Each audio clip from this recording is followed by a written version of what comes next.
Ibrahim Sissoko, président du mouvement Mon Pays, Mon Avenir. Oui, merci beaucoup. D'abord, je vous remercie déjà pour votre présence. Mais je me réjouis aujourd'hui de pouvoir répondre à ça pour dire que l'heure est plus que grave. Parce que récemment, j'ai eu à le dire dans la communication qu'il y a des zones qui restent à sensibiliser encore.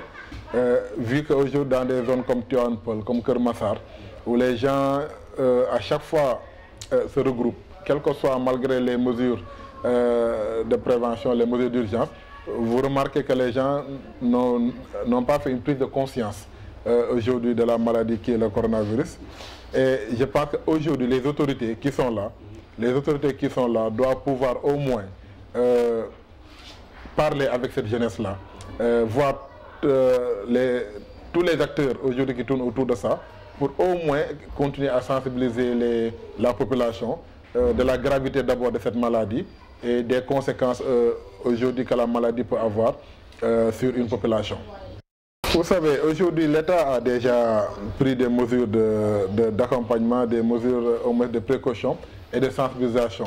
Aujourd'hui, au niveau des radios, au niveau des télévisions, on voit complètement toute forme de sensibilisation, aussi bien la communication, l'image et tout ça.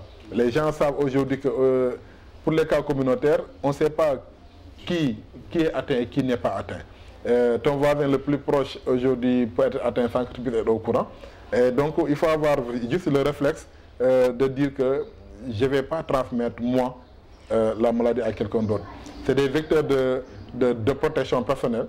Quand tu dis que je ne vais pas transmettre, ça veut dire que d'abord toi tu prends tes propres mesures et en même temps tu protèges les autres. Éviter le maximum de contacts, éviter le maximum de rassemblements, éviter vraiment toutes sortes de contacts aujourd'hui. Les gens doivent l'éviter, que ce soit dans les transports, que ce soit dans les lieux publics, que ce soit vraiment dans la rue, les amis, partout. Les gens doivent avoir un comportement aujourd'hui exemplaire. Essayer de se protéger et de protéger les autres. Je pense que c'est ça le devoir d'un citoyen.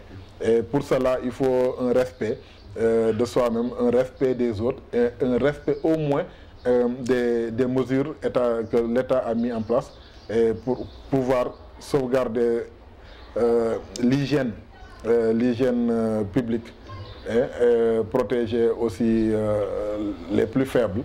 Parce que j'ai dit plus faibles parce qu'il y a des gens qui, jusqu'à présent, j'ai l'impression, ils n'ont pas assez un niveau de compréhension de la chose.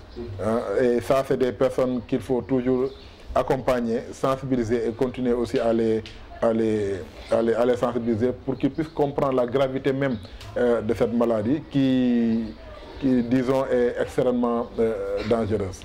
Je sais que le 8 mars dernier, on avait déjà commencé la sensibilisation sur le coronavirus avec les Badjen Gox. Et je sais aujourd'hui qu'aujourd'hui, toutes les forces vives sont en train de se déployer, au moins pour essayer de sensibiliser le maximum possible. Les Badjen Gox sont en train de faire un boulot extraordinaire. Les ASC, récemment, il y a un groupe d'ASC qui m'a contacté parce qu'ils ont envie de faire un peu de sensibilisation sur le terrain. Et je les ai vraiment encouragés à ça, pour dire qu'aujourd'hui, ce n'est pas à chaque fois que vous demandez pour faire des actions, mais aujourd'hui, c'est des actions nobles que vous êtes en train de faire, parce que vous êtes des porteurs de voix. Et la population aujourd'hui n'attend que ça de vous, que vous puissiez sensibiliser les gens, les jeunes, les vieilles personnes, qui la maladie quand même ne peut pas a des effets néfastes sur les grandes personnes, sur les personnes vulnérables comme on les appelle. Et en tout cas, à mon humble avis, aujourd'hui les gens, ces groupes d'ASC, les Badjen Gox sont en train de faire un travail extraordinaire sur le terrain, au moins pour sensibiliser la population de la commune de Tivaouane Peulh Niaga. D'abord, ma première question serait de savoir comment le choix a été fait. Parce que il y a énormément de nécessités, en tout cas dans cette zone où nous vivons, qui est Tivaouane Peulh Niaga, et environ, surtout si je prends même dans la commune, dans le département même de Rufisque, mais rien que Tivaouane Peulh Niaga, l'État a décidé de mettre vraiment, de venir en aide à 3077 ménages. 3077 ménages quand même, c'est énorme. il faut d'abord quand même qu'il y ait une complicité quand même des acteurs, une complicité aujourd'hui de la mairie, complicité des chefs des délégués de quartier, complicité aujourd'hui de la gendarmerie, donc de la préfecture, sous-préfecture. Bref, en tout cas, il faudrait qu'au moins les gens qui en ont réellement besoin puissent accéder à ça. Et qu'il y ait vraiment un comité qui est composé de plusieurs personnes et de personnalités pour au moins qu'on puisse savoir ces dons sont destinés à qui et qui et qui. Puisque 3117 ménages, il faut le dire, c'est beaucoup. Et il y a lieu de savoir qui sont ces ménages et quel a été le critère d'abord du choix. Moi, c'est une question d'abord que je me pose. Parce que le critère se base, quelles sont les conditions pour dire que j'ai droit à ça. Et vu que cette zone, la pauvreté, je l'ai dit souvent, est à un niveau extrême. Donc, en tout cas, ça vient à son heure.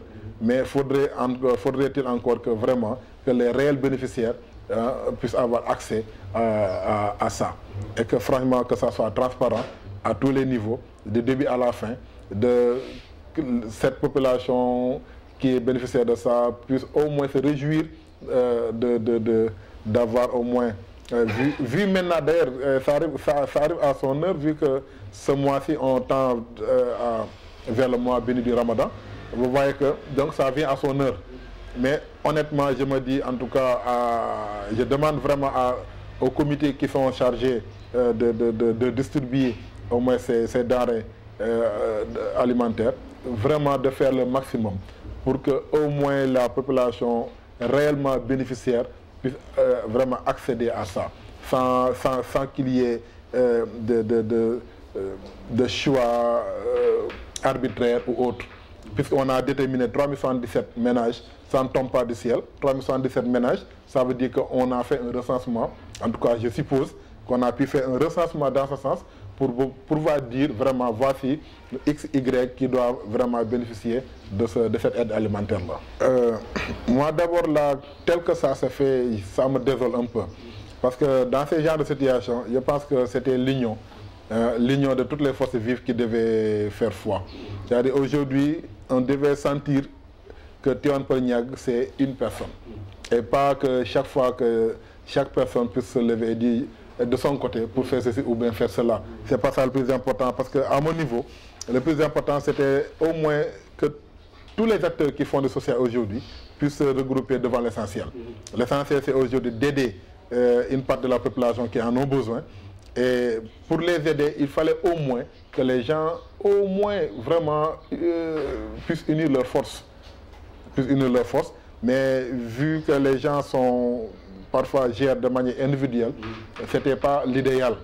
Mais aujourd'hui, pour répondre à ta question, nous sommes en train de voir avec quelques partenaires, aussi bien national qu'international, et aussi bien des collaborateurs qui sont à Tivaouane Peulh Niaga, des groupements de jeunes, de femmes.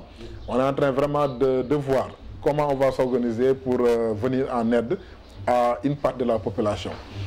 Mais comment le faire? Aujourd'hui, on attend d'abord que les bénéficiaires réels du don que l'État a mis en place pour la population soient déjà exécutés.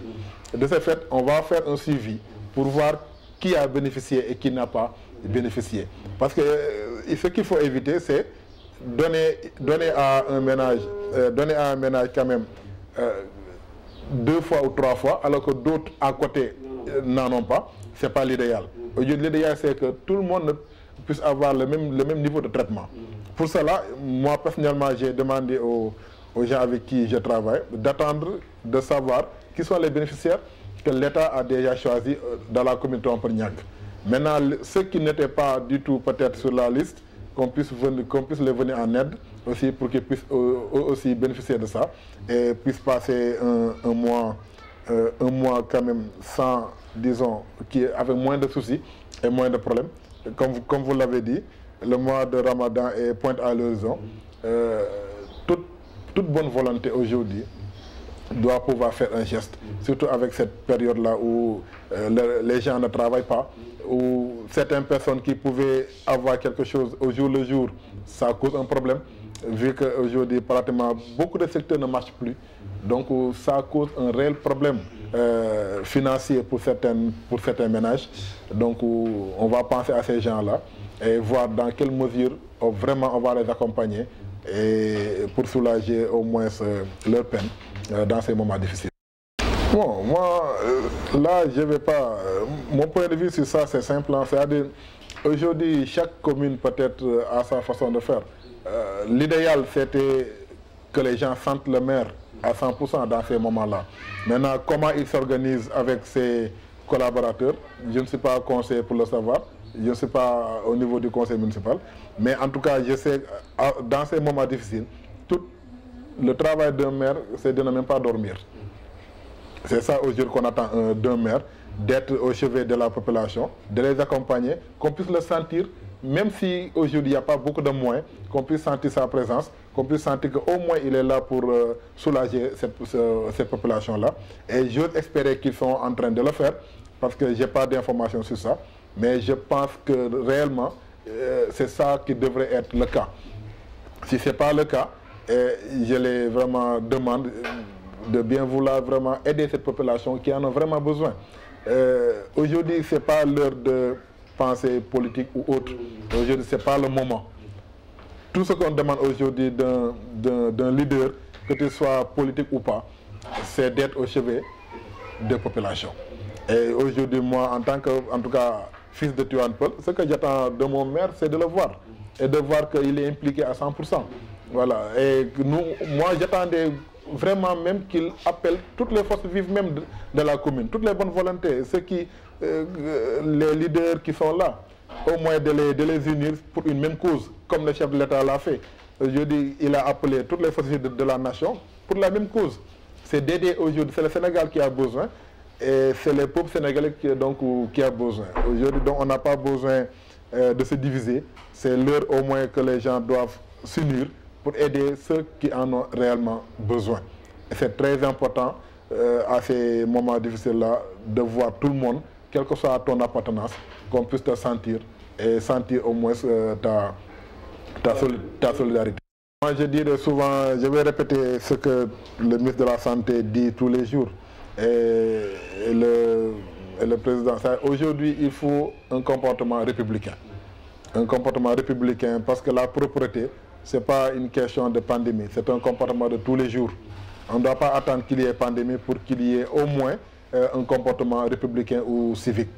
Aujourd'hui, ce qu'on attend de la population, c'est de respecter les mesures d'hygiène strictes, de respecter les consignes, de respecter les couvre-feux et d'être derrière l'État et vaincre ensemble cette maladie, quand même qui n'arrange personne.